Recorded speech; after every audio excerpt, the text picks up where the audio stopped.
to review for you Judas and the Black Messiah. I have to be straight with you all. I don't think the movie is that good.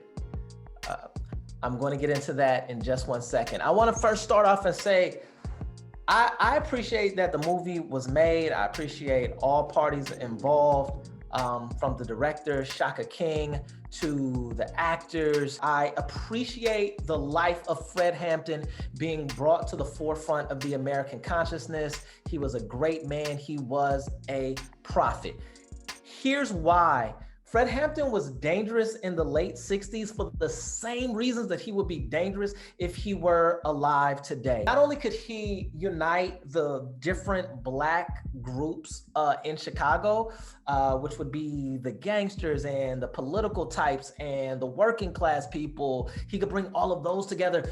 But what made him most threatening was that he could also build a bridge between poor Black people and poor white people. And we know that America is sustained through keeping those two entities totally separate. Let me give an example. You would be severely castigated if you ever had the audacity to try to make a connection between the Capitol building rioters / protesters, depending on how you look at that, and the George Floyd rioters / protesters, depending on how you look at that. If you were to make a connection to say that, oh, they were both discontent with the government, then you would be shunned, you would be unfollowed, you would be intellectually chopped down. Like, that wouldn't be a good look, right? You should never try to make that connection.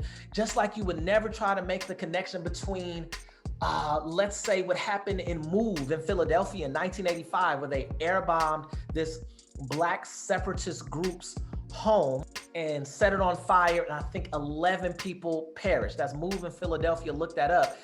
You would be foolish to try to compare that to, let's say, what happened in Waco, Texas with David Koresh and the Branch Davidians. Like, you shouldn't try to connect those things. You shouldn't try to connect Ruby Ridge, which happened in 1992, to the Rodney King riots, which also happened in 1992. Why? Because these are poor Black people over here and poor white people over here. And you are not supposed to try to group these two people up. American oppression that over the years everyone has had a problem with is able to thrive because of these two groups being set apart. These two groups being on the opposite side of the railroad tracks, on the opposite side of the freeway, on the opposite side of the political spectrum. These two groups must remain separate. Fred Hampton was the guy that could bring these two groups together. And he was bringing those two groups together. And he was very young when he was doing it. And he was assassinated by the government, and because he was actually making that happen. So for the writer, director, and everybody involved to bring that forward, and even for HBO Max to sign off on that, I think it's a great thing. I also think that a great man should have a great movie. And I don't think that when they put this movie forward, that they were going for greatness. So before I get into it, spoiler alerts abound. So if you plan on seeing the movie, just save this, like this video, and then save it and watch it later. Also, pettiness alert. I might get kind of petty, guys. I get real critical, so pettiness alert, be willing to go on this ride with me, okay? I'm gonna break the thing on down, of course, through my lens. A positive thing about it was that there is an actor named Chris Davis. Do you guys watch Atlanta? You should watch Atlanta. He played in a few episodes in season 2 of Atlanta. He played in the Sportin' Waves episode. And we'll see. Anyway, shout out to Atlanta. But he played the country homie, right? That was sleeping on a couch. He played in this film, but he played a gang leader named Steele. And it is so exciting to be able to see his career blossom and be able to see him showing his range. So I thought that he played a great role in Atlanta, and I thought he did a good job in this film, Judas and the Black Messiah, as well. So, but let me get into some of the things that I thought made the movie very dispensable and unfulfilling for me. Fred Hampton was deeply devoted to the city of Chicago. I've been to Chicago a few times. I'm not gonna say that I'm super familiar with Chicago, but I've been there a few times. Shout out Bronzeville on the south side, but I've been to the Chi. I went in the spring. Oh my God, one of the most beautiful cities in the world. And I went during winter one time, and I've never been back. Winter was super brutal. But here's the point. Fred loved Chicago. He carried Chicago on his back. He walked with that Chicago swag. He had that Chicago accent, that Chicago lilt, that Chicago poetic nuance when he spoke. Chicago meant a lot to Fred Hampton.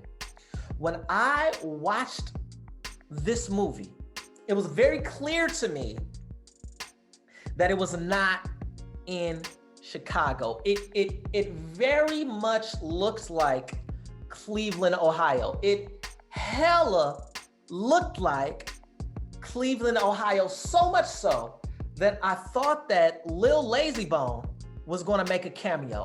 I miss my Uncle Fred. I was like, what? This is definitely Cleveland. I understand it was probably a lot cheaper and a lot safer to film in Cleveland, but that raised a red flag to me because you have to take risks to be great. And I wanted it to be in Chicago because Chicago is such an important character in the life of Fred Hampton. And they left that character out by opting to film it in Cleveland. So that was a red flag for me. Another thing that I found to be irksome was the person that played Fred Hampton, Daniel Kaluuya. His Chicago accent was not on point. It was not convincing to me. I also would have liked for him to get in better shape for the role. The chairman was kind of cut up, and I don't recall seeing any pictures with him having a dad bod. Another thing, one of the many things that made Fred so brilliant and his life so remarkable was that he was young. He accomplished all of the things that he accomplished by the age of 21. He was a genius. If the struggle for Black liberation ever had a prodigy, it was Fred Hampton. With all of his vigor and all of his youthfulness, he was able to bring tribes together that had been warring since the inception of this country. Now, Daniel Kaluuya does not look young. Not just the aesthetic. I don't want to get too petty. Not just the aesthetic of the way Daniel Kaluuya looks, but his youth was never worked into the script. If one didn't know how old Fred was, one would think that he was the late 20s or early 30s, because they didn't somehow make it resonate that this was a very, very, very young man. And I thought that was a missed opportunity to kind of speak to why Fred Hampton is so unforgettable to Black people, of why he was so significant. And they didn't bring that up at all until the end of the film, where they typed in, oh, he was 21 when he died. I would have liked for them to show me through the movie as opposed to telling me at the end. And getting back to Daniel Kaluuya's portrayal of Fred, there has been a lot made in recent years about British African actors taking Black American roles in films. Now, in theory, I don't have a problem with Black people from other countries playing a Black person from this country, and I definitely understand the counter argument to that, like for example, Denzel Washington was able to play Stephen Biko, who was a South African. Nelson Mandela was portrayed by Morgan Freeman. There were even Simi was portrayed by Arsenio Hall.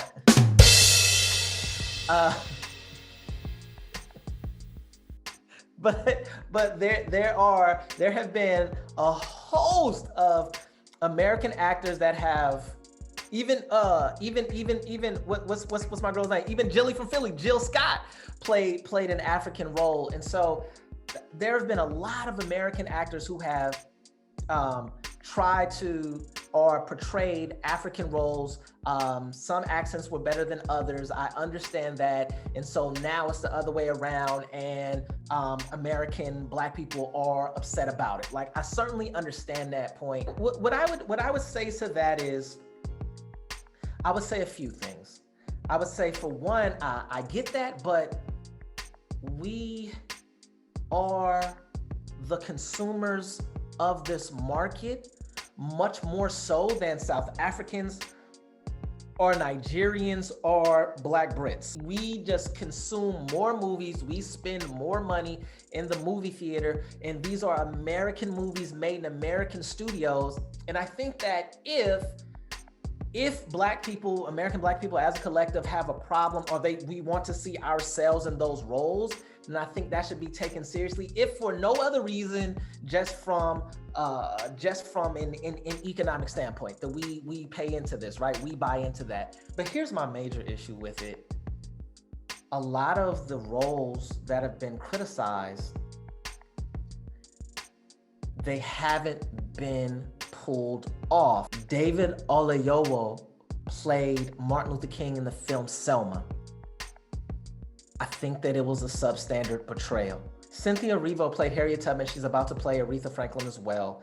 When I think of those roles, I don't think that any of them gave the gravity to the roles that they needed. And so my thing is that I think everyone should get your shot. And if you can do it and knock it out the box, and if they had have played stellar roles, then I think that that would have stopped all the criticism. I think that a lot of people would have been like, oh, she did do that, or he did do that though, but that's not the case. Let me bring this back to the movie at hand, right? Judas and the Black Messiah. There seemed as though there was a pivotal piece missing, because the connection between that figure and that actor are not resonating for me. And I don't think that David Oyelowo played a bad role in Selma. It was just very mediocre. And for someone that had the historical significance of Martin Luther King, he would have had to do something stellar, and he didn't. Fred Hampton, it's the same thing. I don't think that Daniel Kaluuya played a bad role, but he didn't play a connected role. It didn't look like he was really trying to go down in history for this role. I just don't think that he understood how much Fred Hampton means to us. And also the story in itself, it was supposed to be about both Judas and the Black Messiah, but I felt like it leaned more toward the agent, whose name is Bill O'Neill. Lakeith Stanfield is a dynamic actor. I like his work, but I don't think that he tapped into the anguish and the mental turmoil that was present in the life of Agent Bill O'Neill, which ultimately drove him to commit suicide. One thing that they drew on a lot in the film was the Eyes on the Prize series, which I've seen multiple times. I've taught it, and it was the episode called A Nation of Law. You can probably find it on the internet. And they did these interviews of the agent, and he was clearly he was tweaking, like he was experiencing some severe, I don't want to say schizophrenic episodes, but he was obviously under a lot of duress. And I don't think that Lakeith captured the duress that he was feeling. Either it wasn't written into the script, or they didn't get the proper camera angles. I don't know, but I didn't see that. And so I think that if you're going to have another character try to balance out Fred Hampton, then the story has to be told in such a way that one of those characters can really take off.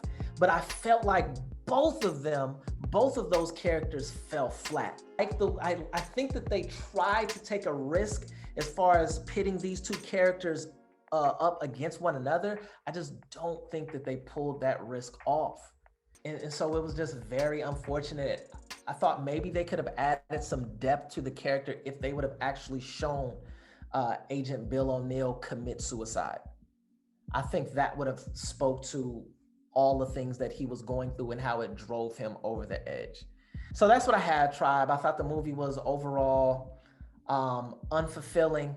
I would give it about a C-. I wanted it to be a great film about a great man, but in this particular case, it just simply wasn't. So look, let me know. Don't get upset. Don't get mad. If you disagree, go ahead, drop something in the chat. I want to know. Don't forget, like this video. And as always, subscribe to the tribe. I'm out. Peace, tribe. And another one.